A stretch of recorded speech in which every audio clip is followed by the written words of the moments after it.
necesitan algo? No, ya vamos a poner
Días, bienvenidos, los invitamos a seguir.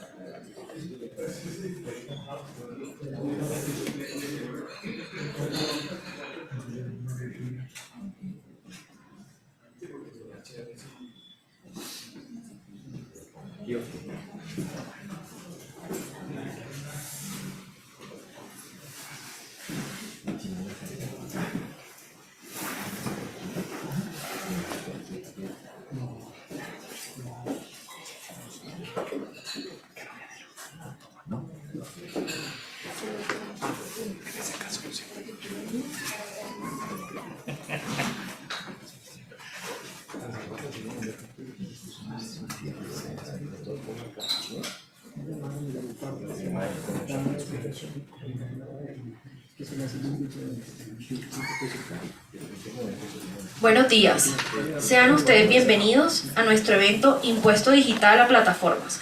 ¿Qué significa para la innovación y la economía? Un espacio para promover un debate informado, reconocer cuáles son los riesgos y oportunidades de implementar impuestos a las plataformas digitales que operan en el país, especialmente en la actual coyuntura económica y productiva. El Instituto de Ciencia Política Hernán Echavarría Olózaga es un centro de pensamiento colombiano de origen empresarial, apartidista, privado e independiente. Desde 1987 promovemos y defendemos la libertad económica en las instituciones democráticas. Nuestros principios son las libertades económicas y civiles, el Estado de Derecho, el gobierno eficiente, el libre mercado y la democracia liberal con enfoque apartidista. La Tolos Foundation es una organización fundada en 1985, afiliada a Americans for Tax Reform, con el objetivo de promover políticas efectivas desde una perspectiva de libre mercado, con especial énfasis en impuestos, el gasto, la regulación, la innovación y los derechos de propiedad. Nos da gusto recibirlos en nuestra casa ICP y agradecemos su valiosa asistencia. Extendemos un saludo especial a los honorables congresistas y miembros de UTLs, al señor Lorenzo Montanari, vicepresidente de Asuntos Internacionales de la Tolos Foundation, y a todos los demás empresarios, líderes gremiales, líderes de plataformas y asistentes. Dando seguimiento a la agenda de hoy, queremos invitar al director ejecutivo del ICP, Carlos Augusto Chacón, quien dará unas palabras de bienvenida.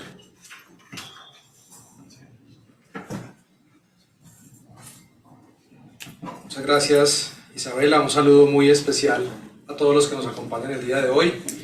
Quiero darle la bienvenida a Lorenzo Montanari, un gran amigo del Instituto de Ciencia Política, con quien venimos trabajando desde hace muchos años, no solamente a través del Property Rights Alliance, en la elaboración del índice de derechos de propiedad, sino en otros espacios como American for Tax Reform y Tolos Foundation, desde donde hemos promovido distintas iniciativas para fortalecer la libertad económica y favorecer la libre iniciativa. Quiero agradecer a Gabriel Santos y a José Daniel López por estar el día de hoy con nosotros. Ustedes como congresistas siempre estuvieron atentos a lo que hacemos en el instituto. De verdad valoramos profundamente que ahora que están en el sector privado pues también estén con nosotros. De verdad que valoramos profundamente ese esfuerzo y qué enriquecedor por tener esta discusión con dos personas que han estado, que hoy día están en el sector privado pero que también están en el sector público y conocen la complejidad de las decisiones que se toman en el Congreso, la forma en que se adoptan y un poco también los sesgos que dominan en los tomadores de decisión frente a los temas de la economía digital. Desde el Instituto venimos, desde hace ya varios años, casi 4 años, poniendo sobre el tema la necesidad de una regulación inteligente frente a los temas de la economía digital. Creemos que es equivocado ese sesgo tan dominante en muchos de los tomadores de decisión de distintos partidos, también hay que decirlo, esto no es solamente una tendencia, lo hemos visto en distintos gobiernos y en distintas plataformas políticas de perseguir a la economía digital, de grabarla, de imponerle regulaciones y trabas porque hay una percepción de que si se genera bienestar entonces inmediatamente hay que imponerle impuestos. Y eso no es solamente en Colombia, esa es una tendencia que uno puede observar a nivel mundial. Así que para nosotros esta discusión del día de hoy es muy relevante y esperamos además que las conclusiones del evento de hoy las podamos enviar al Congreso. El senador David Luna nos había confirmado, desafortunadamente por razones de agenda legislativa, ha enviado una comunicación excusándose.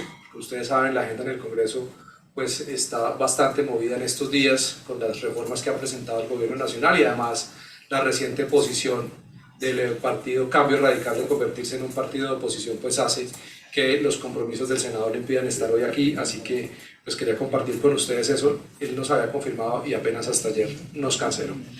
Esperamos que esta conversación contribuya a eso y contribuya también a sensibilizar a distintos actores, tanto públicos como privados, sobre la necesidad de avanzar realmente en modelos de regulación inteligente.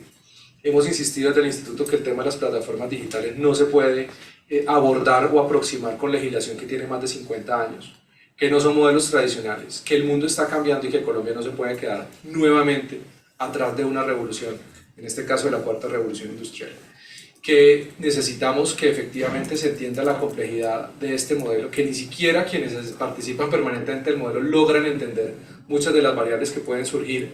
Lo dijimos en su momento en la comisión accidental que presidía Mauricio Toro. Digamos, uno no puede caracterizar un servicio o un colaborador simplemente utilizando el código sustantivo del trabajo. Eso, digamos, es irreal, pero además de irreal tiene unos efectos negativos en la economía digital y en las oportunidades de desarrollo para el país.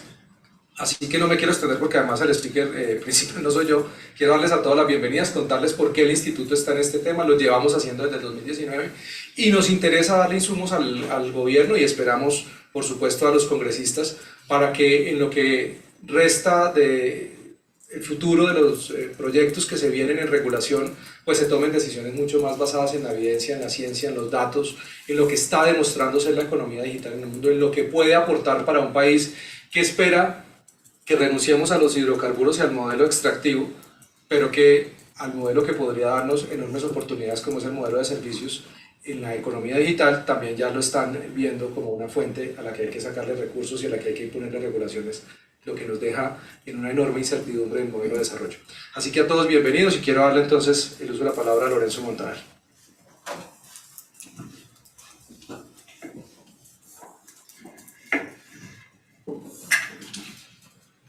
Muchísimas gracias, buenos días a todos, gracias por la participación. Quisiera agradecer antes de todos a Carlos Augusto Chacón, director ejecutivo del ICP, y todo su equipo por haber trabajado sobre este evento y por la colaboración con la cual estamos trabajando desde más de 10 años con la ICP en varios asuntos, desde los derechos de propiedad, impuestos, economía digital, barreras comerciales y también Disrupt Innovation. Todos Foundation somos parte de la Americans for Tax Reform, como Isabella y Carlos mencionó antes. Con Todos Foundation hemos desarrollado un network juntos a la Alianza de los Derechos de Propiedad de más de 150 think tanks alrededor del mundo para trabajar sobre la innovación, las barreras comerciales de la economía digital y también los derechos de propiedad intelectual. Uno de los índices que Todos Foundation empezó a publicar desde 2019 es el índice de las barreras comerciales que hemos hecho para mi colega Philip Thompson, para lo cual nosotros monitoramos el nivel de proteccionismo en todo el mundo. Y la próxima edición va a ser publicada este mayo y la vamos a lanzar en el lanzamiento global en Kuala Lumpur, en Malasia. Lamentablemente mi colega Andreas Hellman, que hubiese tenido que hacer esta presentación, se tomó el COVID, así que eso tengo la responsabilidad de hablar sobre lo que él tiene que hacer. Es un gran honor estar acá con ustedes, agradezco mucho por la oportunidad y quiero agradecer también a nuestro estimado panelista Gabriel Santos y José Daniel López. ¿Por qué un evento sobre la fiscalidad en temas digitales? Colombia durante el año pasado ha estado sofocando lamentablemente su vibrante mercado libre como consecuencia de una nueva política tributaria del presidente Gustavo Petro. ¿Por qué digo esto? Porque actualmente Colombia empieza a seguir el mismo camino de la Unión Europea, atacando a las empresas estadounidenses y extranjeras que desean invertir en la economía colombiana. Esta política de acabar con la inversión extranjera directa en Colombia es una política antimercado que terminará en transformar a Colombia en un país menos atractivo comercialmente. Esta política ha demostrado no beneficiar a la Unión Europea y no beneficiará para nada también el mercado ni el pueblo de Colombia si todo esto se convierte en ley. Este proyecto de ley fue presentado a la Cámara de los Representantes el 8 de agosto de 2022. El proyecto de ley se conoce como Reforma Fiscal para la Igualdad de la Justicia Social, un título un poco engañoso para también confundir la potencial oposición política a este tipo de ley. El objetivo es asegurar que Colombia está a la par de la propuesta del Pilar 2 de la OECD.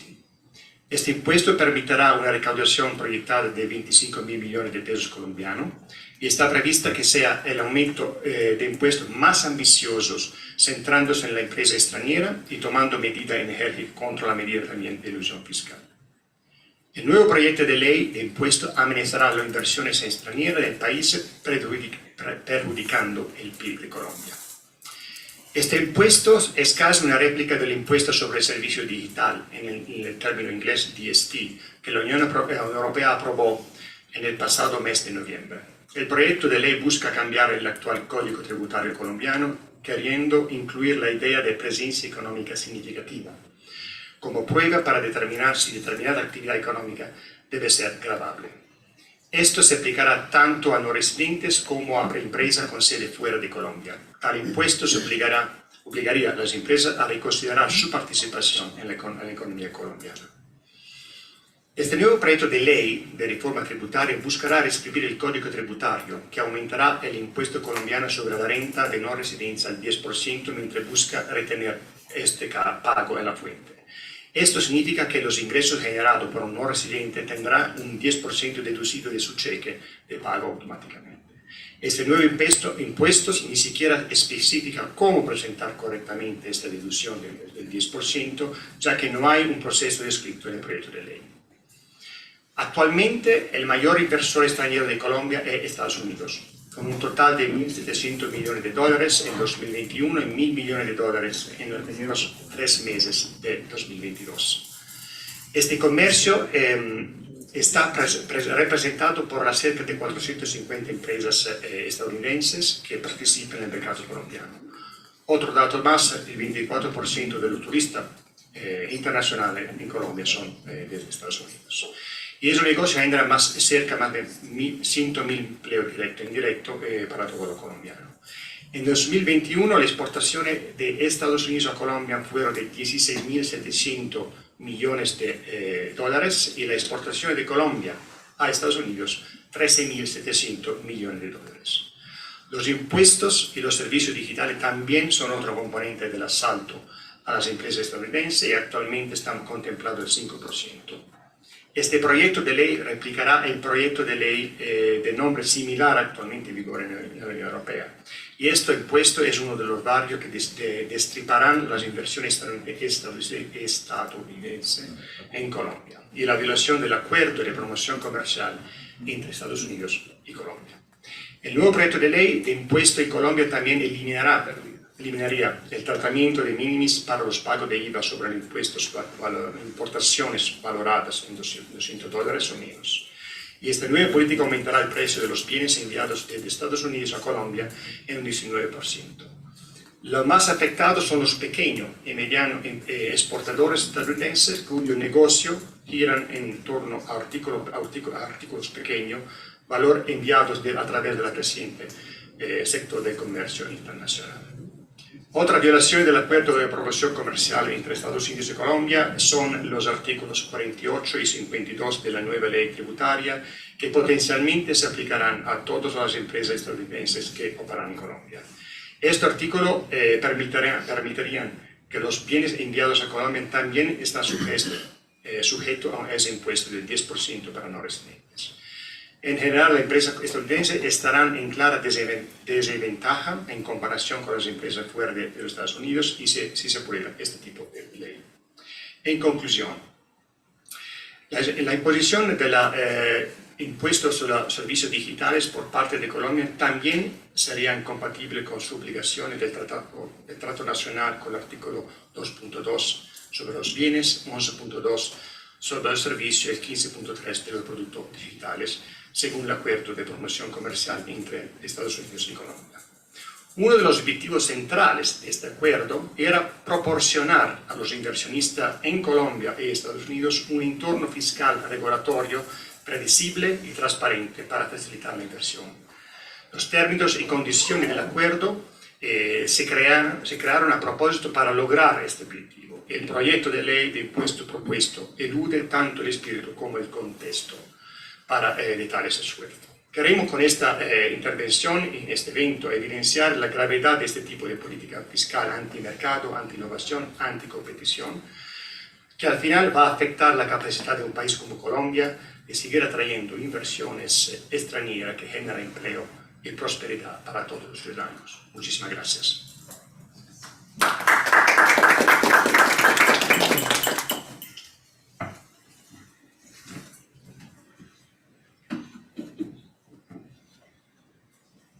Muchas gracias, Lorenzo, por venir hasta Colombia y acompañarnos en este evento. Ahora damos paso al panel que será moderado por el director ejecutivo Carlos Augusto Chacón. Invitamos al escenario a los panelistas Gabriel Santos, actual presidente de Colombia FinTech, la asociación FinTech más importante del país, con más de 250 empresas agremiadas. Fue representante de la Cámara de Bogotá, donde lideró importantes proyectos en beneficio de las libertades civiles y económicas, como el de la legalización de plataformas digitales de movilidad. Y a José Daniel López, director ejecutivo de Alianza IN, agremiación que reúne a las empresas de plataformas digitales e innovación de mayor impacto en el país. También fue congresista, ha sido docente universitario, consultor sociopolítico, asesor del Ministerio de Trabajo e investigador de Congreso Visible. Adelante.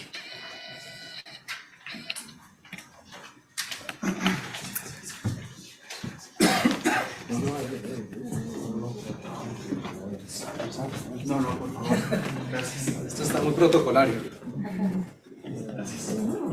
Bueno, muchísimas gracias a todos y especialmente con quienes hoy podemos tener esta conversación, que creo que es una conversación muy necesaria en el país, un poco en términos reales de lo que implica los impuestos y usar instrumentos de política fiscal para la economía digital y para las plataformas digitales, porque claramente tiene unas afectaciones. Y yo creo que arranquemos con la pregunta del evento: ¿qué significa lo que se ha aprobado en el país en la reforma tributaria para las plataformas, pero no solamente para las plataformas per se, sino para la innovación y la economía y el modelo económico del país? José Daniel. Bueno, pues primero agradecerte mucho y agradecerle mucho al equipo del Instituto de Ciencia Política, quienes nos acompañan. También un saludo a mi nuevamente colega Gabriel Santos. Hoy debo felicitarlo porque ayer él cumplía un año de haberse quemado en las elecciones, yo también, pero me lo aprovecho por le da una palabra primero para hacer esa felicitación. Para hacer esa efemérides. Pero bueno, para entrar en materia, presencia económica significativa, que como bien lo mencionabas fue el concepto, la figura a través de la cual la pasada reforma tributaria introdujo un digital tax a la economía y al sistema tributario colombiano.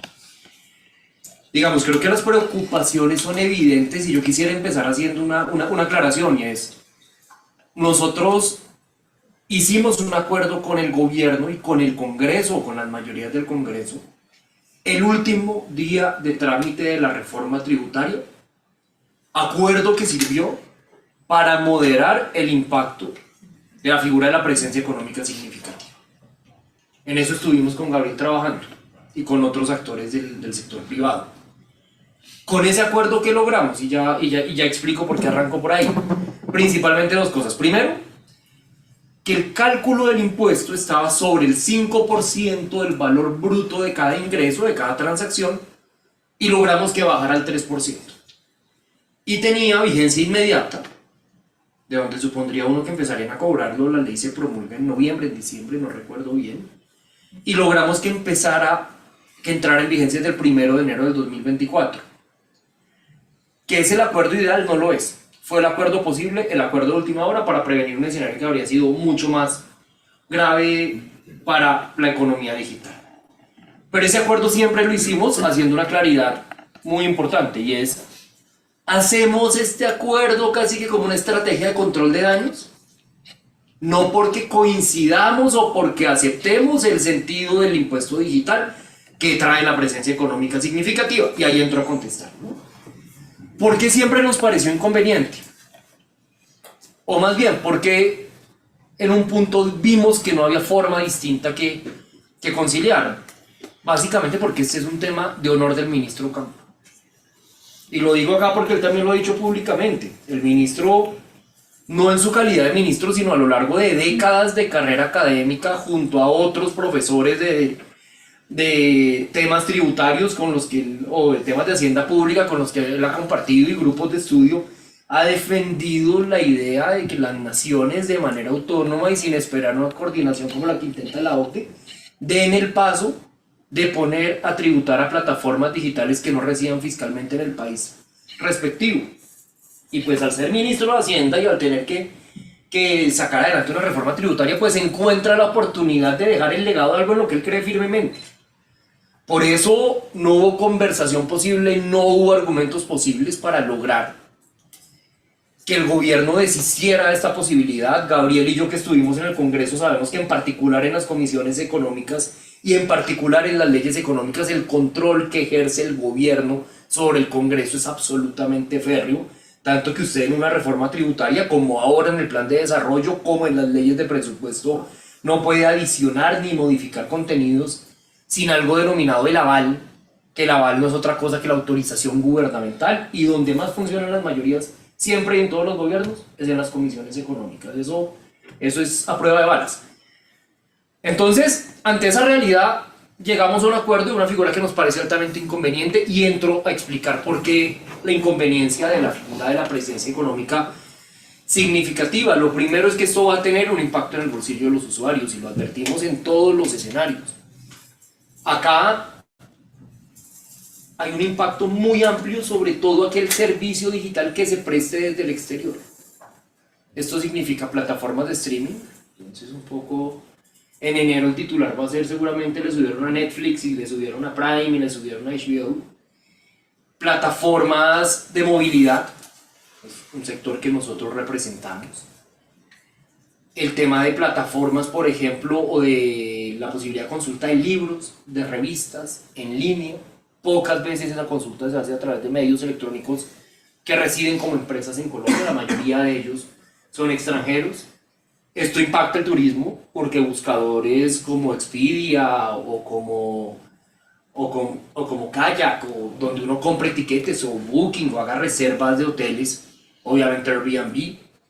Entonces ahí menciono 4 ejemplos, pero donde uno quisiera imaginarse que esté la economía digital, esa economía digital casi siempre se presta desde el extranjero y se consume a nivel local. Entonces ahí hay un componente que es social y que no es menor, porque uno se imagina que estos servicios digitales son como por una élite chapineruna que es la que utiliza estos servicios, y no. De hecho, por ejemplo, las plataformas de streaming tienen una penetración que ya ronda el 40%. Las plataformas de movilidad son fuente de ingresos para 100.000 familias en Colombia. Tienen 8 millones de usuarios. Ni se diga el turismo, que el turismo de alguna manera es un servicio, pues seguramente no para todo el mundo, pero sí para las mayorías de los colombianos. Entonces, que cada vez adquieren más este tipo de servicios es por medios digitales, porque les permiten más ofertas y más información. Entonces, sin duda, ahí hay un primer punto de impacto que nos parece muy complicado y que lo señalamos también públicamente. Yo simplemente traigo a cuento el argumento ahora. Nos parecía contradictorio con un gobierno que tenía como regla de oro proteger el bolsillo de los colombianos a través de esa reforma tributaria. Ahí no lo estaba protegiendo. Un punto. Segundo, creemos que la solución, y siempre se lo dijimos al Ministerio de Hacienda y a la DIAN, es que la solución para este tema debe darse de manera coordinada.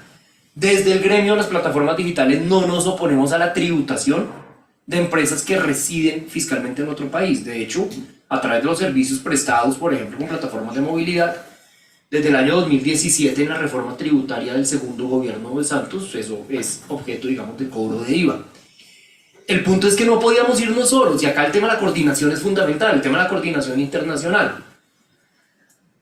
La OCDE está preparando un programa que lleva avanzado, que es el programa BEPS, que es básicamente un programa de coordinación global de tributación, al menos de sus países miembros, para que los ingresos tributarios que se deriven de este tipo de empresas digitales o de plataformas digitales se presten, o más bien, o sean distribuidos equitativamente, no solamente en los países de origen, los países donde residen fiscalmente, sino también en los países donde se genera el valor, donde se captura el ingreso. Y la OCDE ya está en eso. Pero cuando un país de manera unilateral decide quedarse o regular y volver eso más costoso, la única consecuencia es que ese país pierde competitividad. Porque uno diría que cualquiera de estas plataformas emblemáticas no se va a ir de Colombia, como consecuencia de esta medida. La pregunta es cuántas en una economía digital tan cambiante que tiene nuevos productos, nuevos servicios todos los días, cuántas decidirán no hacer parte o no priorizar el mercado colombiano como consecuencia de eso. Un ejemplo es TikTok. TikTok tenía unos planes de inversión mayores en Colombia y decía ralentizarlos como consecuencia de la reforma tributaria. ¿Que eso implica que se vaya a Colombia? No, no se fueron de Colombia, pero implica seguramente que va a haber una menor presencia y en últimas esto lo que termina es aislándonos, castigando al consumidor digital y quitándonos competitividad.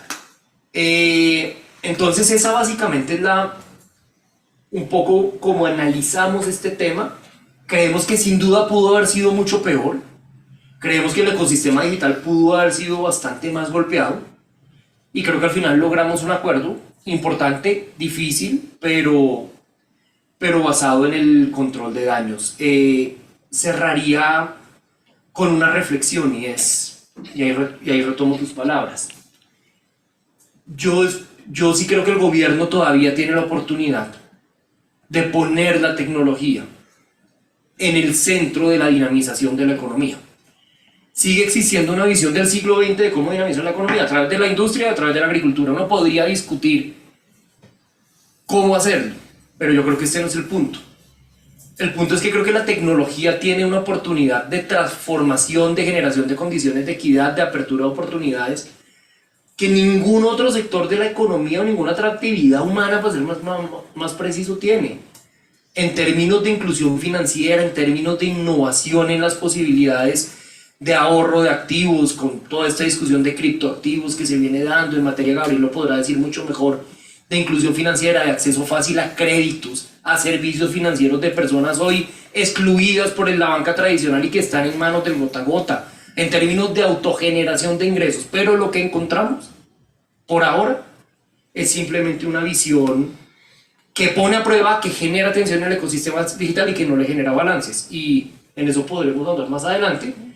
La segunda muestra de eso, sin duda, va a ser, y solo lo dejo como abrebocas, o parece que va a ser la reforma laboral, en donde nuevamente el ecosistema digital va a tener que enfrentar un embate durísimo por parte del gobierno. Se nota que está celebrando un año de no tener micrófonos en el Congreso. Ya se me olvidó la pregunta. No, mentira. Pues muchas gracias, Carlos, por la invitación. De nuevo, el ICP siempre ha sido inmensamente generoso con nosotros, teniendo en cuenta nuestra perspectiva, y quizás, digamos, tenemos una posición distinta que nos permite también como fortalecer estas conversaciones desde un punto de vista sustancialmente distinto. Me gustaría empezar hablando un poco, yo creo que hay una visión de país en la cual este gobierno quizás no está innovando y ha continuado, digamos, lo que se venía haciendo desde el pasado, y uno obviamente ve ese gobierno y hay una mirada cataclísmica de la perspectiva de futuro, pero en el pasado las cosas no han sido tan favorables o tan distintas para la economía digital, ¿no? Por ejemplo, ahorita hablabas del tema de de minimis, ¿no? De esta reforma tributaria. Acá está Paula Onzaga, que me acompañó 4 años en el Congreso, ahora se la llevó el ICP, pero con ella le tomamos 2 veces al gobierno de Iván Duque la misma percepción, ¿no? De eliminar, digamos, estos convenios tributarios con naciones para poder tener, digamos, el ingreso de mercancías inferiores a $200 de una forma acelerada. Entonces, no hay un cambio sustancial, digamos, en lo que estamos viendo, digamos. Quizás en el otro había, digamos, unas prioridades que podían ayudar, y estaba pues la URF, que con su tecnicismo ayudó a levantar, digamos, esta economía digital, pero desde la voluntad política yo siento que este país realmente no ha tenido un gobierno que se la juegue por la economía digital, ¿no? Entonces, yo digamos, haría esa pequeña introducción. Ahora, a lo que nos atañe, digamos, en relación con este gobierno, yo represento, digamos, como hacían esa introducción, pues ese segmento de la economía del sector financiero disruptivo, que depende excesivamente, digamos, de los beneficios y de las bondades de la economía digital. Y en la reforma tributaria, pues yo estoy de acuerdo con José Hugo, yo creo que más por desconocimiento que por mala fe, un asalto muy agresivo a esta economía, ¿no? Porque precisamente lo que hace, digamos, esta disrupción del sector financiero es permitir y permear la inclusión financiera, es permitirle a personas que han sido, digamos, olvidadas por la banca tradicional a tener acceso a servicios financieros competentes, competidos, mucho más económicos. en Colombia hace mucho tiempo hizo carrera, digamos, un Pareto nefasto desde el sector financiero, y es como con el 80% del retorno del sector financiero, y esto pues obviamente las cifras están súper disputadas, pero venían de prestarle al 20% de los colombianos más ricos, y eso hizo que en Colombia acceder al crédito, que es absolutamente transformador, fuera imposible, y que el diseño de los servicios financieros estuviera muy dedicado a prestarle a esos colombianos que usualmente son quienes tienen ingresos superiores a 3 salarios mínimos, quienes tienen activos, digamos, para poder colateralizar esos créditos, y generamos, digamos, un incentivo perverso. Pero llegó en este país, digamos, llegó el COVID y eso transformó la economía digital en este país, más por necesidad que por voluntad, ¿no? Entonces, si nosotros vemos, por ejemplo, desde el esquema de distribución de subsidios, por primera vez se permitió a jugadores no tradicionales participar en ese esquema de distribución de subsidios, y entró una SET, una fintech fantástica, se llevó todo Bogotá Solidaria, se llevó un pedazo inmenso de ingreso solidario. ¿O sorpresa qué ocurrió? El gobierno pagaba, de acuerdo al subsidio que se estaba pagando, un promedio de 6.000 pesos por la distribución de cada subsidio. Cuando entró esta SETPE, ese precio se bajó a 1.500 en un programa y a 1.000 pesos en el otro. Se redujo en la sexta parte. Eso quería decir que el Estado tenía más plata para ayudar a los más jodidos en el momento más difícil de nuestro Estado.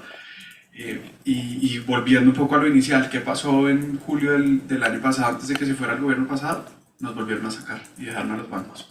¿Qué pasó en la primera distribución de subsidios de este gobierno? El precio se volvió a disparar, normal, no hay competencia. Entonces, digamos, eso como para dejarlo en el radar de todos, que no siempre hemos sido tan generosos con este tema, no siempre hemos estado jugados por esto.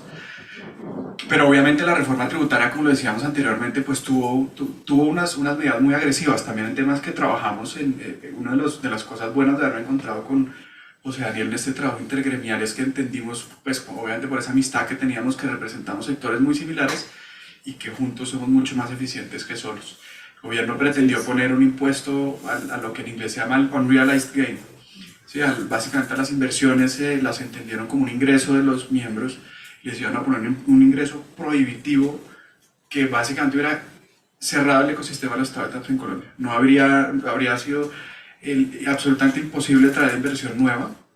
Con José Daniel hicimos un trabajo sobre todo con la DIAN muy agresivo y ellos lo entendieron muy bien. Uno entiende, digamos, entre comillas, el sesgo, digamos, de decir, venga, nosotros entendemos que dentro de todo el ecosistema de tributación hay unas empresas muy grandes que por el valor de los libros no se compadece con lo que genuinamente, digamos, con la actividad que están realizando ellos, el sector financiero tradicional.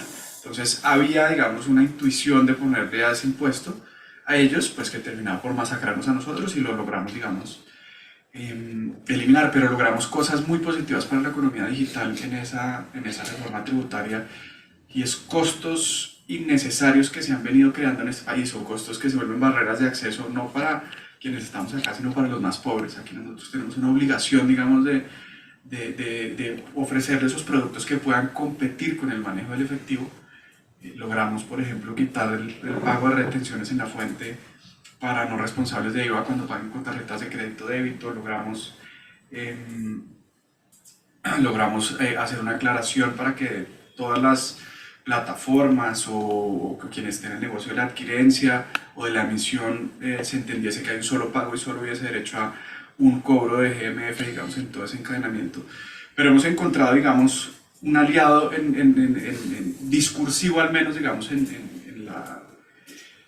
en cómo ese gobierno está viendo la democratización del crédito y el acceso a la economía popular, a esa democratización del crédito, que yo creo que ahí es donde uno desde este ecosistema tiene que ser muy hábil en tratar de transformar lo que ellos están pensando con un lenguaje distinto a lo que nosotros podemos ofrecer, ¿no? Entonces, un ejemplo, digamos, de lo mal diseñado que está el Estado colombiano, para que vean ustedes que no hay un sesgo ni contra el gobierno pasado, sino contra, esta historia que les voy a contar empezó en 2007 y se acaba de solucionar, o se solucionó la semana pasada, la antepasada. Digamos, esto como para dejarles una reflexión de que este es un Estado que genuinamente es alérgico a la innovación, creo yo. Yo hoy estoy convencido que es un Estado alérgico a la innovación. En el 2007, en este país existían 2 tipos de cuentas, donde ustedes podían depositar su plata. En ese entonces, gobierno de Álvaro Uribe, se dan cuenta de que hay que hacer unas cuentas mucho más fáciles, mucho más rápidas para que la gente, los más pobres, para que avanzáramos en inclusión, tuvieran productos mucho más nuevos. Se empiezan a inventar, digamos, de manera sucesiva entre el 2007, 2009 y ya 2010 el gobierno de Juan Manuel Santos, distintos productos que se llamaban cuentas de trámite simplificado y otra, cuyo nombre en este momento no recuerdo.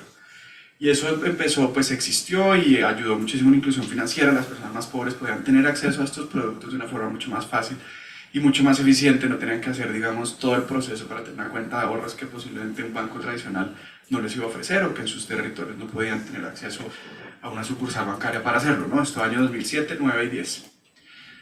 Esto, digamos, obviamente va cambiando, entra la tecnología, entran las CETPES, las fintechs, empezamos a desarrollar productos de ahorro, de depósito, de crédito mucho más sofisticados que no estaban contenidos en ninguna norma.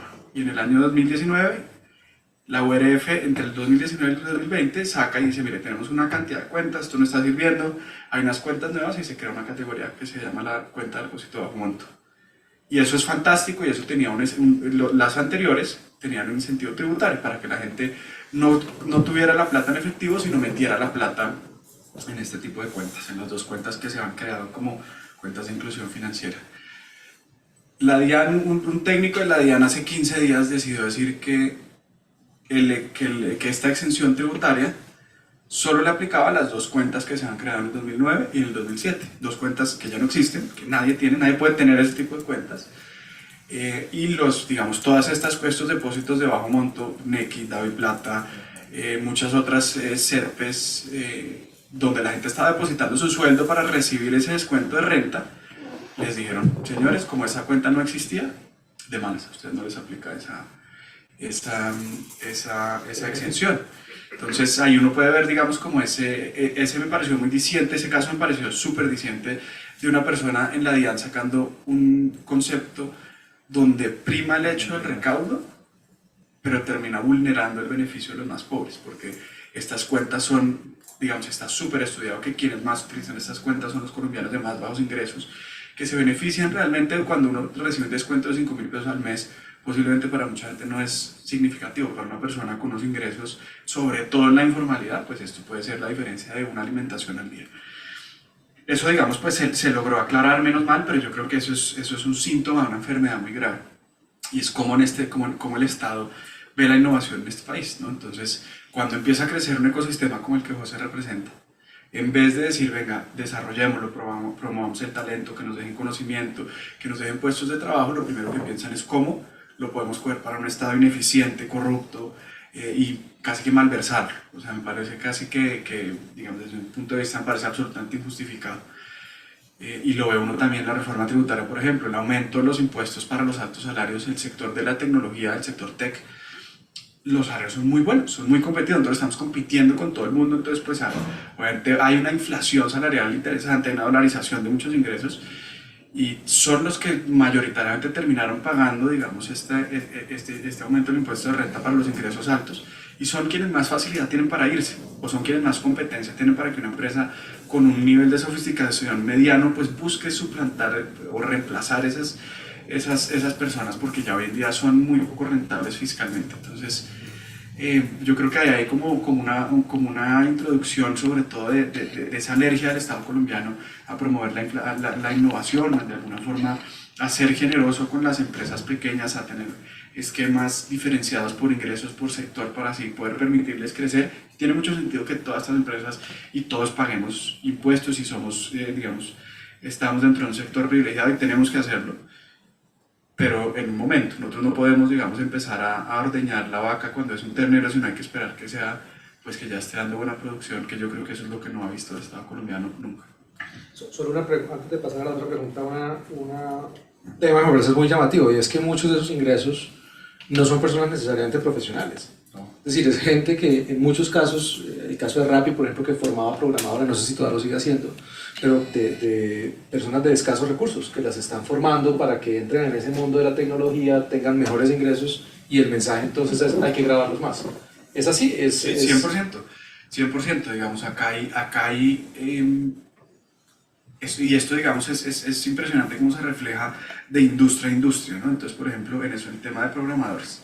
El tema de programadores que es una oportunidad para personas que no han tenido acceso a educación universitaria formal, etcétera, y que con muchas plataformas y muchos digamos, muchos temas nuevos de innovación de la forma en la que se educan, consiguen salarios de 3, 4, 5 mil dólares prestándole servicios a una persona afuera. Entonces, en vez del Estado, digamos, incentivar ese conocimiento y que tuviésemos más personas fortaleciendo la clase media alta colombiana y sacándolos de la trampa a la pobreza, lo que hacemos es ponerle impuestos para que esas personas, para que su sustento sea imposible. Y esto, digamos, es reflejo también de la inoperancia como esquemas que le permiten a los colombianos más vulnerables tener accesos a métodos de protección son absolutamente irregulados.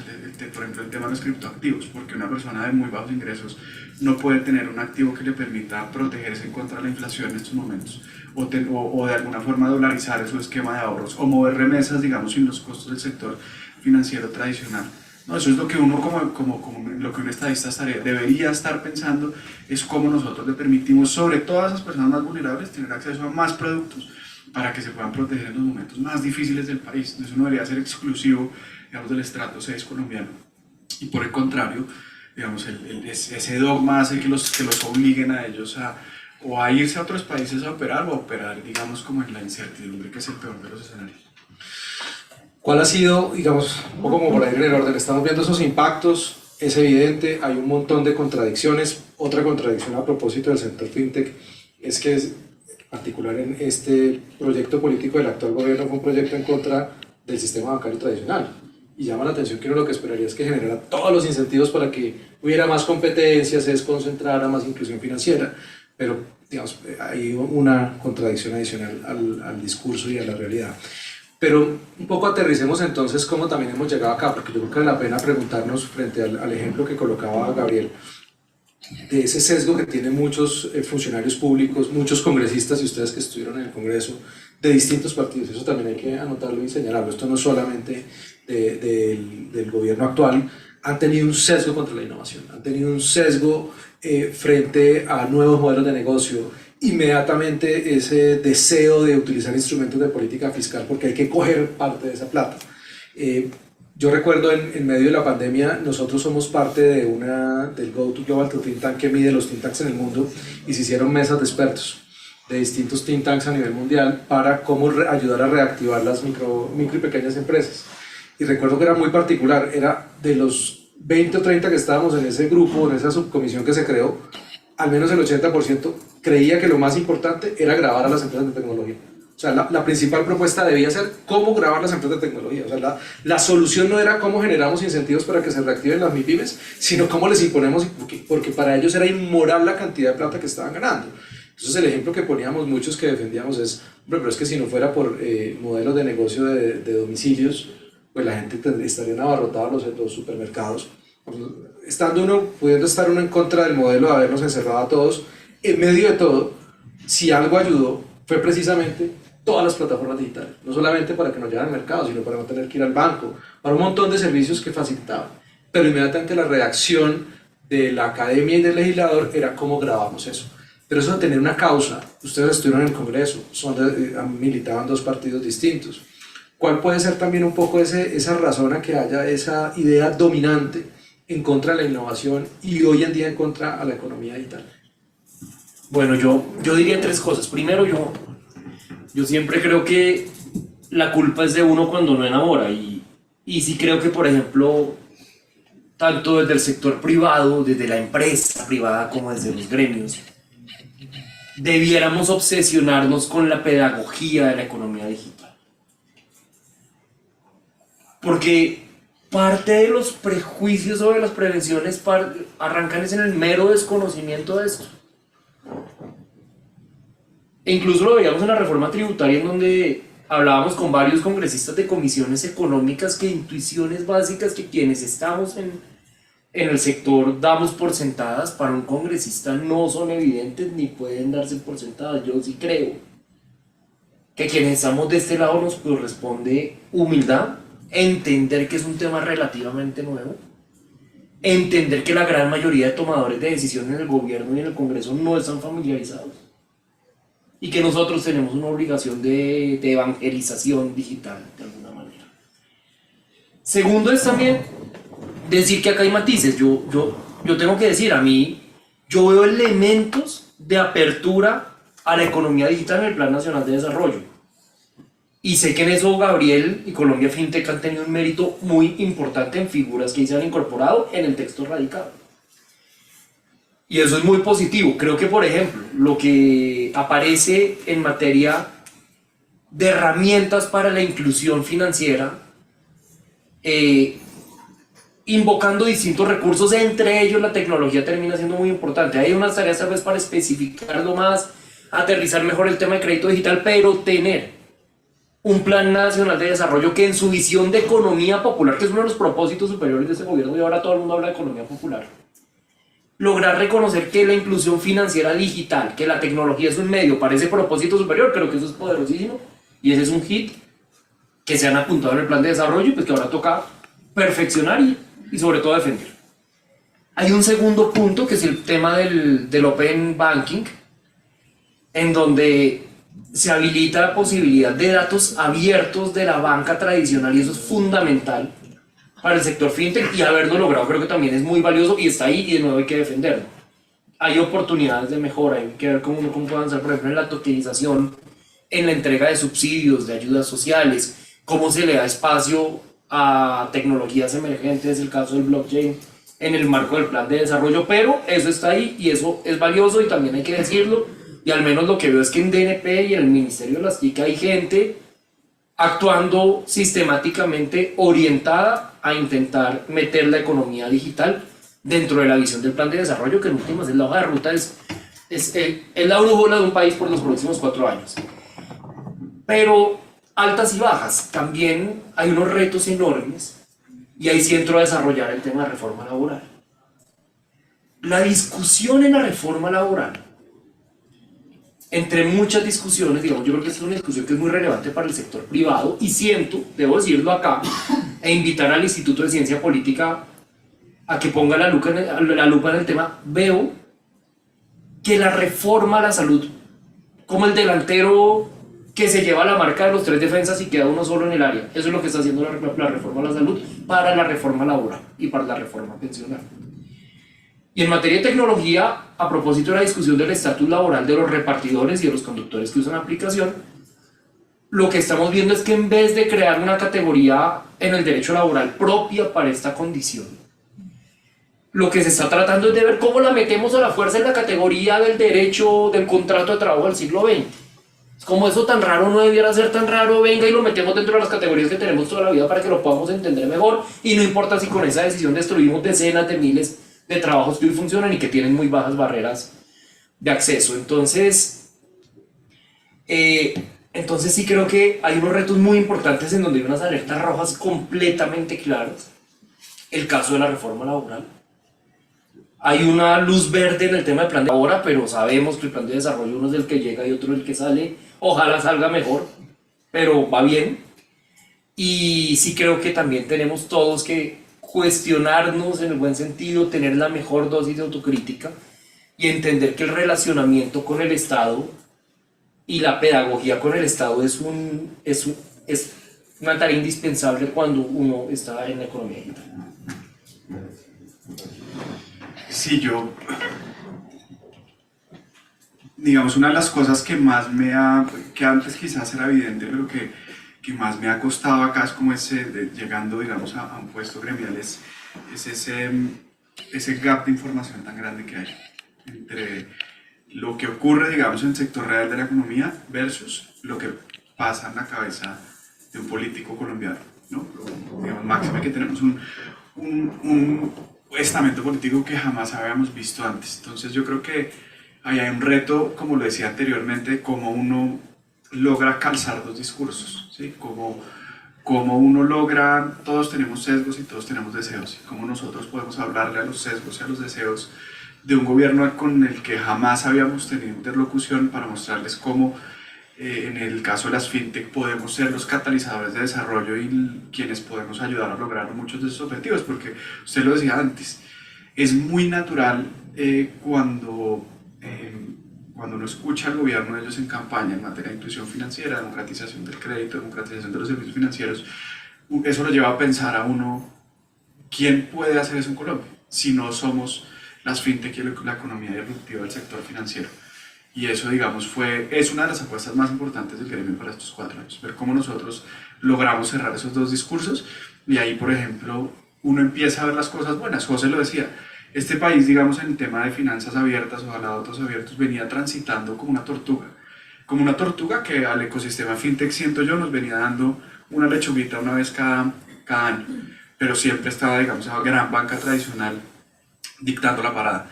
Entonces desarrollamos un decreto de finanzas abiertas fantástico y traemos a los mejores expertos y hablamos con todo el mundo. ¿Y qué pasa? No lo volvemos obligatorio. ¿No? ¿Por qué? Pues porque puede ser complejo para los bancos, etcétera. No sé qué. Cuando todo el ecosistema fintech está diciendo, venga, tenemos ganas de innovar, queremos reducir costos de innovación, queremos ofrecer crédito mucho más barato, queremos ofrecer mejores servicios y el éxito es este. Entonces, ¿qué hacemos con este gobierno? Lo primero es decirle, ustedes quieren acabar, digamos, con esta sinvergüencería, entre comillas, digamos, de hiperconcentración de la oferta de servicios financieros. Acá tienen, acá con Oscar Cadena Nuang, que también es un testigo de Jehová de las finanzas abiertas como yo. Nos obsesionamos como eso y ahí hay 2 artículos que creo yo jamás habrían pasado el gobierno pasado. Jamás, digamos, por la cercanía del y digamos, yo celebro y trabajamos muchísimo con el sector financiero tradicional, pero jamás se habría logrado, digamos, en la medida que hay una preeminencia, un discurso ortodoxo económico, eso jamás se había logrado, se logró interoperabilidad de pagos, hay un artículo ahí fantástico, eso también va a ser un dinamizador digamos, del acceso a las personas más vulnerables de este país a servicios de depósito y ojalá más adelante a servicios de crédito, está en el Plan Nacional de Desarrollo. Entonces, no todo, digamos, es cataclísmico. Yo creo que uno en eso uno tiene que ser, digamos, muy inteligente. En el sector de los impuestos, ahí hay un reto inmenso. El sector laboral, yo creo que es un reto muchísimo más grande. Pero también, por otro lado, digamos, hay unos pasos de cómo el Estado puede empezar a tomar en cuenta este ecosistema. Pero siempre subsiste ese reto de información. Entonces, volviendo a lo que decíamos en el esquema de subsidios y cómo estas plataformas con su livianidad, digamos, en su esquema de prestar estos servicios, pueden ser transformadoras y no hay, digamos, el conocimiento del Estado para entenderlo. Entonces, ¿por qué? Y acá hago una explicación breve. ¿Por qué para una fintech? Porque una fintech logra reducir infinitamente el costo de una transferencia monetaria directa. Entonces, vámonos, digamos, a la nueva renta ciudadana, digamos que sean 6 millones de personas con subsidios de 500.000 pesos. Eso en el balance sheet de los bancos grandes que hacen esas transferencias monetarias es inmenso. O sea, si uno multiplica eso por, no sé, 14.000 pesos por transferencia, eso en el balance sheet de un banco grande es plata. Porque una fintech puede levantar la mano y decir, yo lo hago en 1.000. Y yo creo que el futuro de eso es hacerlo en 0. Porque la fintech no está viendo eso en el balance sheet de decir, venga, yo recibo 1.000 pesos, sino está diciendo, yo tengo 5,5 millones de clientes. 5 millones de clientes a los que si yo les llego a desarrollar un producto medianamente decente, voy a captar 5 millones de clientes y me los va a dar el Estado gratis. Entonces ahí hay un win-win desde el ecosistema fintech que es fantástico y que es lo que debería estar explotando, ¿no? De manera, digamos, esta conversación con el DPS y con Colombia Compra Eficiente es difícil explicarles eso, ¿no? Porque ellos lo ven, pero ¿cómo así? ¿Ustedes no van a ganar plata? ¿O van a ganar 1.000 pesos? ¿O están dispuestos a perder? Para el, digamos, para el esquema mental de un funcionario público, tiene más sentido que una institución financiera tradicional les cobre 14 veces lo que una fintech, a que una fintech, digamos, se la pela y pierda plata y diga, yo mejor me engancho a estos tipos, me meto 2 millones de clientes, les saco lifetime value a esa inversión, 0 que me regala el gobierno, y logro, digamos, hacer un producto fantástico y es una fintech que diga mañana que con un programa del gobierno a costo 0 se metió 2 millones de clientes. Eso en nuestro universo tiene demasiado sentido. Quizás en el universo público eso se vería como, esto tiene un nombre en las licitaciones, pero casi un precio artificialmente bajo, ¿no? Cuando no es, cuando esto tiene, digamos, un esquema disruptivo, tiene muchísimo sentido. Entonces esos son como algunos de esos retos que subsisten, que yo creo que nosotros tenemos de nuevo que hacer ese trabajo. También desde Colombia Fintech, por ejemplo, desde mi llegada decidimos renovar todo el equipo de Colombia Fintech para ajustarse a estos problemas. Uno de los mejores, digamos, yo creo que de esos temas importantes que decía José, uno cómo enamora a la gente es con datos. Nos trajimos un equipo de estudios económicos nuevo, con el que estamos empezando a desarrollar varios estudios porque queremos estar ofreciendo información todo el tiempo. que una persona, que un político cuando se le ocurra una mala idea, nosotros podemos contestarle, mire lo que usted está haciendo daño en materia de empleo, en materia de colocación de créditos, en materia de pagos, en materia de criptoactivos, sí, que uno pueda contrastar las malas ideas con información veraz.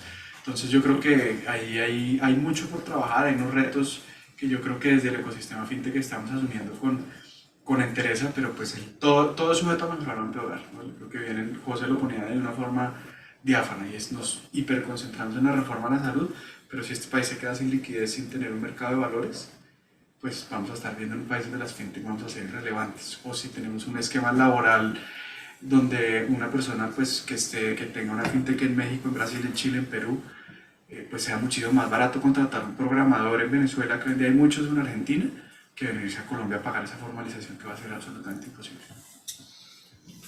Efectivamente hay varias ventanas de oportunidad en el plan de desarrollo. Indudablemente ustedes lo han manifestado, son los conocedores, son los expertos. Formar y hacer pedagogía es parte clave. Yo creo que, por ejemplo, un congreso que llegó casi en un 68% nuevo, pues también es una ventana de oportunidad para informar a los nuevos congresistas, para contarles de qué se trata de estos temas que suelen reducirse a un relato, no al dato, a unos relatos sobre el por qué hay que regularlos, el por qué hay que ponerle más impuestos, ¿no? Porque son para muchos incluso injustos, que unos se hagan ricos y otros, en el entender de muchos, no se benefician, como me parece, digamos, esa mentalidad dominante de la suma cero, ¿no? De que si unos ganan es porque otros están perdiendo, cuando lo que está claro es que si la economía digital algo está ofreciendo, es precisamente que todos ganan. Pues en general la economía nos ofrece eso, pero la economía digital es una enorme ventana de oportunidad para la inclusión financiera, para nuevas oportunidades de negocio. Ustedes los dos han sido congresistas y entendiendo estos desafíos que no solamente pasan por lo tributario y no solamente por el plan de desarrollo, porque también ustedes lo saben, el plan de desarrollo se puede quedar en muy buenas intenciones, como los COMPES. Ya vamos con 2 COMPES de innovación. A nadie se le niega un COMPES, diría Daniel Gómez. Y pues hacen el COMPES de innovación, que básicamente es volver a repetir lo del COMPES anterior, diciendo lo que no se cumplió, que esta vez sí prometen que lo van a cumplir, y así, digamos, en muchos temas. Pero pensemos en clave propositiva a propósito de esta discusión y de las reformas que se vienen. ¿Cuáles deberían ser al menos unos 3 o 5 elementos claves que debería tenerse en el Congreso con una regulación inteligente de cara a que realmente el país pueda entender las enormes oportunidades de la economía digital en este modelo de transición que quiere este gobierno imponer? Es decir, el gobierno tiene un enfoque de transición, de cambiar la matriz productiva, y sería importantísimo que entendiera las enormes oportunidades que ofrece la economía digital y las plataformas digitales. Pero eso requiere una regulación inteligente, precisamente de cara a estas reformas. Si ustedes estuvieran, mañana volverán al Congreso, ¿cuáles serían esos pilares que promoverían desde el Congreso? Pues no hay planes de volver al Congreso. No por mi lado, ahorita hay que toca preguntarles a Gabriel. Le preguntamos en 2 años. Sí, bueno, ahora ustedes con todo, sí. Ahí está volanteando el Bosa feliz. Sí, pero ya, nos preguntan en 2 años. Está para superar. Pero bueno, no, yo creo que acá hay al menos 4 temas que son fundamentales. Primero, plan de desarrollo. Ahí hay una ruta señalada. Lo que advierte Gabriel creo que es clave, y es el tema de Open Finance. No puede quedar como opcional para la banca, sino que tiene que tener un anclaje o tal vez un alcance vinculante mucho mayor. Pero es que eso es lo urgente y eso es lo que se va a aprobar, y la única ley que no se cae en Colombia es la de plan de desarrollo. Entonces, el tema plan de desarrollo y emprendimiento, plan de desarrollo e innovación tiene que estar absolutamente en la lupa. Segundo, a ver, ahí hay 3 temas más que me parece muy importante poner en el radar. Segundo, el tema de la reforma laboral, ya explicaba por qué, no voy a profundizar, creo que hay un reto gigantesco y valga decir, a propósito de la pregunta anterior, nosotros no estamos defendiendo el statu quo, no estamos, como pueden estarlo algunos sectores económicos, abogando ante el Ministerio del Trabajo o al Congreso para que absolutamente nada cambie. Nosotros, por ejemplo, le propusimos al Ministerio del Trabajo avanzar en figuras para aumentar la cobertura de riesgos laborales, de salud y pensión de los trabajadores de las plataformas, de los trabajadores que usan plataformas de reparto. Y eso está sobre la mesa y aseguraría una cobertura muy importante en términos de protección efectiva y de seguridad social. El gobierno hasta ahora insiste en que deben ser subordinados, con las consecuencias, digamos, con el cataclismo social que eso causaría. Tercero, hay un proyecto de ley muy interesante, de eso hemos hablado bastante con Lucho, que es el proyecto de ley de reglamentación de criptoactivos.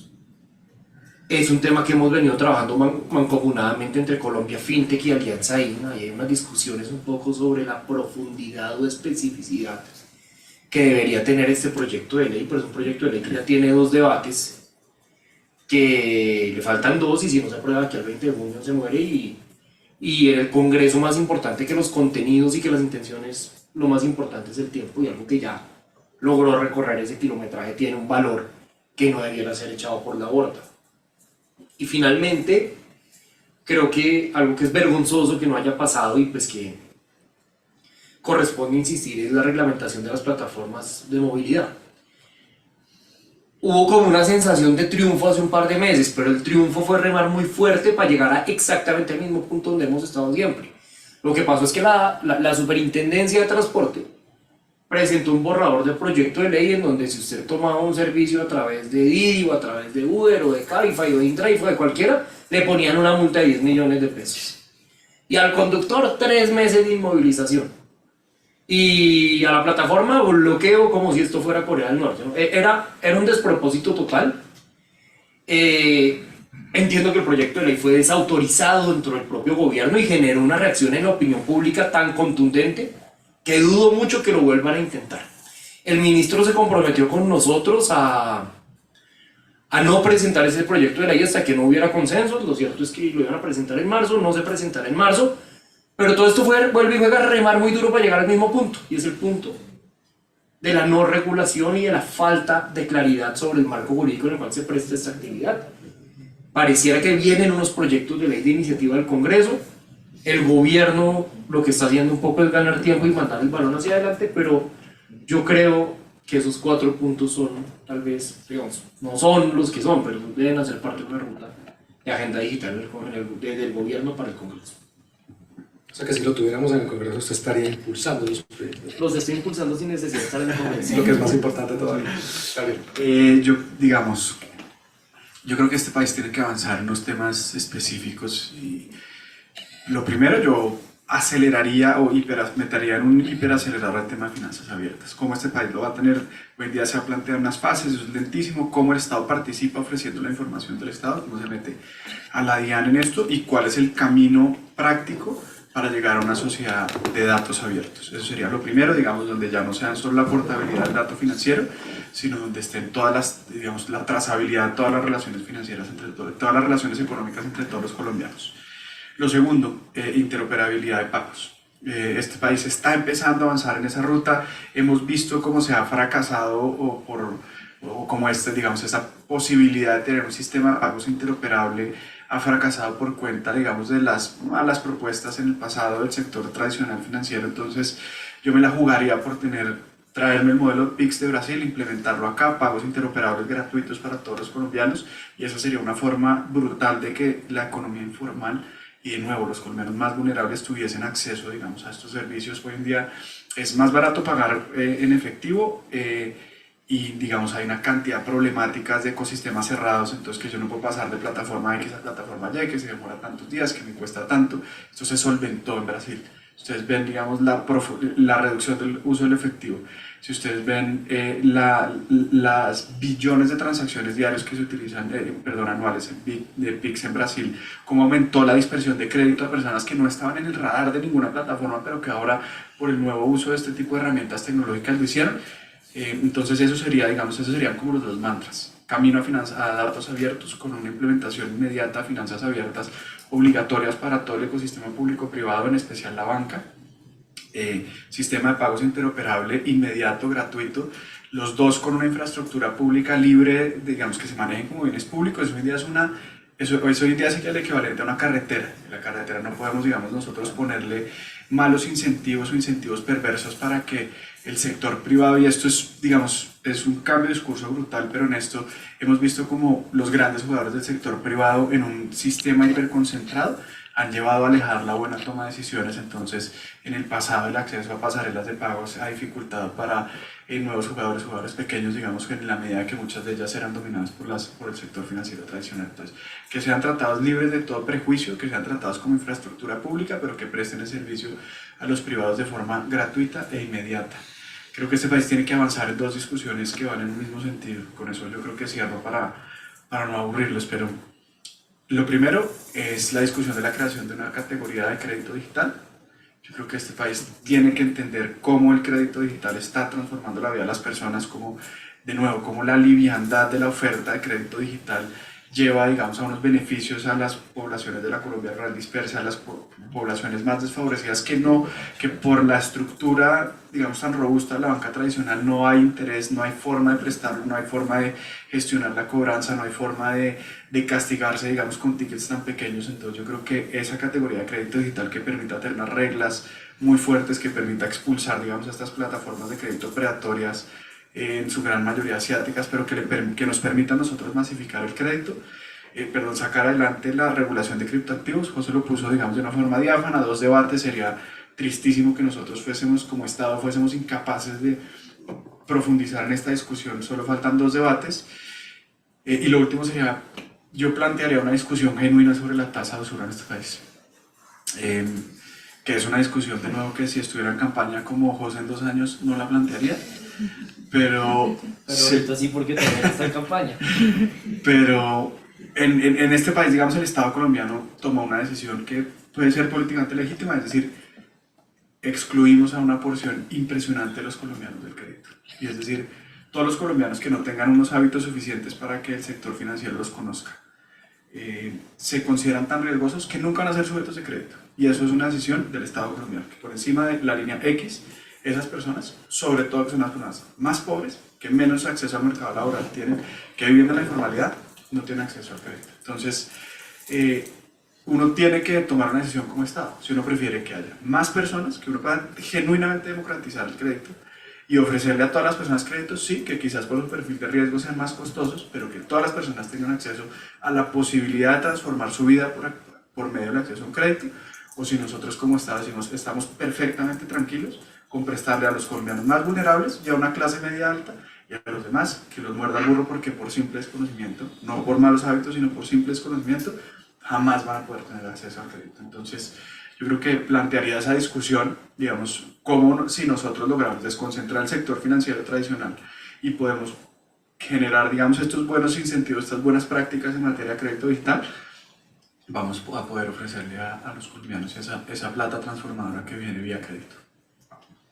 Bueno, pues creo que hemos abordado absolutamente todos los temas, empezando por el impacto de los impuestos, en gran medida porque estamos aquí, que no es solamente una cuestión de este gobierno, es un enfoque y una visión que se ha tenido desde quienes han estado en cabeza del Estado colombiano frente al tema de la economía digital, de las plataformas, etcétera, el crédito, de muchos aspectos que son relevantes, qué habría que hacer en el Congreso, qué habría que promover, qué temas se necesitan urgentes. Indudablemente es un tema de generar incentivos para contrarrestar lo que va a pasar a partir del 1 de enero del 2024, porque va a ser imposible si, además de los impuestos, la regulación es prohibitiva, acaba las posibilidades de competencia, acaba las oportunidades que tendría también este gobierno de aprovechar que su enfoque puede encontrar en las plataformas y en el sector un aliado muy importante.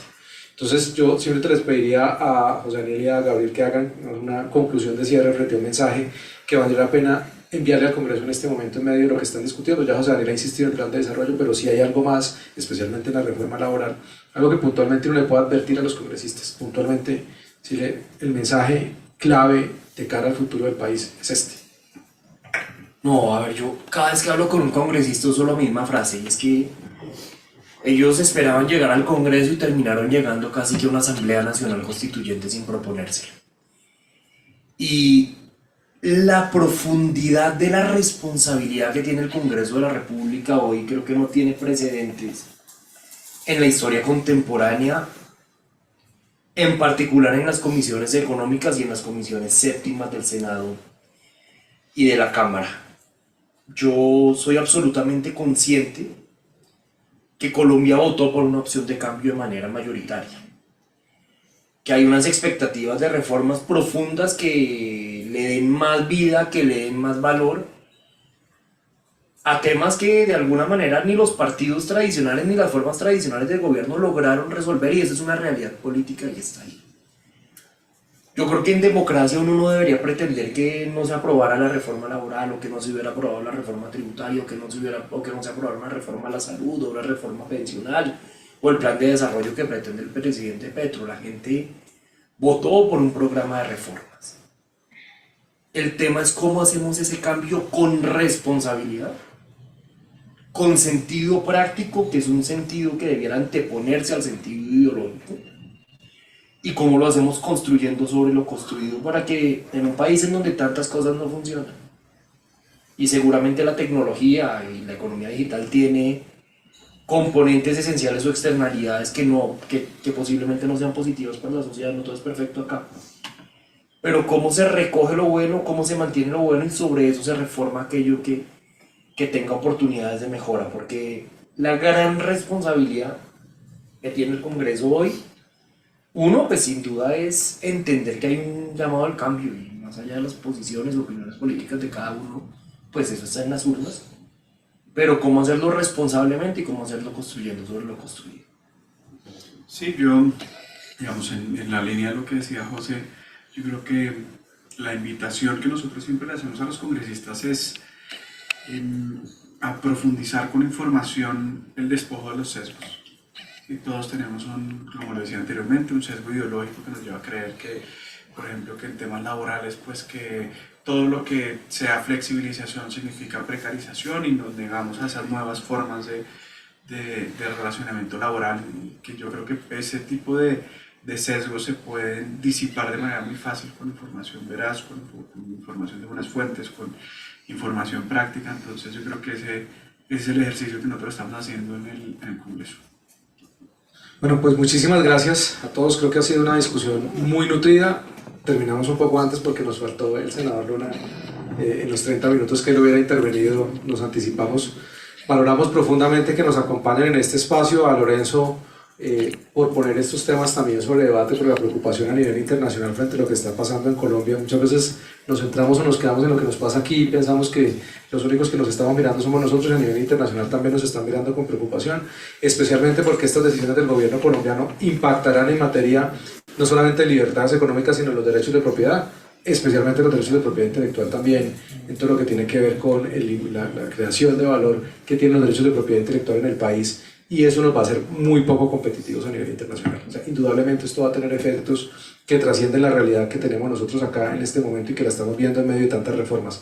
A todos muchísimas gracias. Vamos a compartir aquí afuera unos minutos con nuestros panelistas y les pedimos que continúen siguiendo al Instituto de Ciencia Política. Nosotros estamos muy comprometidos en hacer una defensa del modelo. Nosotros aquí no estamos para defender empresas, pero sí defender este modelo e impulsar todas aquellas reformas y medidas que permitan una mayor innovación en el país. Somos unos convencidos que la innovación y la creatividad humana son realmente los motores de la superación de la pobreza, no otros modelos. Así que a todos muchísimas gracias.